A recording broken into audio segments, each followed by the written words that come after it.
Poverty in Amarillo. ABC7 looked into the issue to see how it's changed over the past years. Officials say poverty is actually getting worse in the city. ABC7's Stephen Graves has more on who's affected and efforts to fix the problem.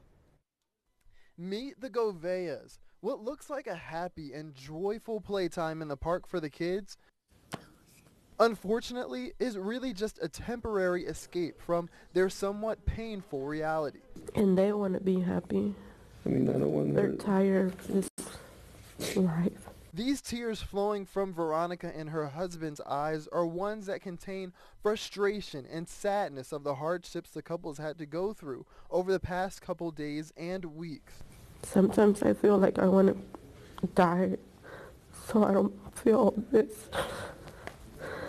Right now, that trembling voice you hear is the voice of a family who is newly homeless after falling on hard times due to poverty. The KVII-TVs are new to Amarillo, but continue to struggle after leaving their home in Canadian and losing their main source of income. The kids are said, like this morning, I mean, we're hungry. I mean, we're still, sleepy. We want to rest, and that's when my pressure, I just feel like, bad, you know. The KVII-TVs say a huge part of that hardship is having the strength to carry on, even when their children might not want to. Unfortunately, according to authorities in Amarillo, families like the KVII-TVs exist more than you may think.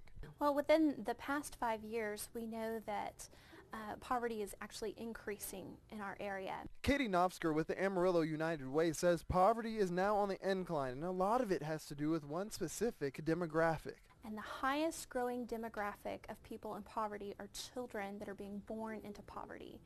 And we know that because the data is showing us that mothers that live in poverty are having children at a faster rate than mothers of average or higher means. According to data provided by the United Way, locally 1 out of every 2 babies born into poverty in Potter County will be born to a single mother, which experts say increases the probability of a family falling into poverty.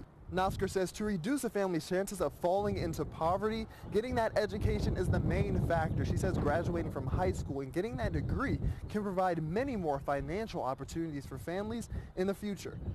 And while Potter County has actually increased its high school graduation rates by 11% and Randall County by 34%, Nofsker says data actually shows that over a lifetime, the high school graduate makes $300,000 more than a person without it. And of course, it's even higher for a person with a bachelor's degree. But what seems to be the main problem for one demographic falling into poverty? We have to de-incentivize bad behavior and incentivize good choices in order to really turn the tide on some of the issues that we're seeing in our community. And if it's legislation that's was well-meaning but isn't producing the outcomes, then probably the thing to do would be change the approach rather than do more of it. The United Way also says they work closely with other organizations like the Salvation Army to reduce poverty, specifically when it comes to homelessness. And while data provided by the city of Amarillo shows the homeless count has decreased, Jennifer Santer with the shelter has made it her goal to keep it that way. Things we really are trying to do at the Salvation Army is people find that hope so that they can go on and keep going, and we help them through our resources or get connected with other community resources. And that's exactly the goal for families like the KVII-TVs. Remember we told you they were homeless? Well, this playground at the Salvation Army where they will be temporarily housed now marks new beginnings for them as they benefit from that hope and hopefully beat the statistics that riddle our area in terms of poverty. For ABC7 News, this is Stephen Graves reporting.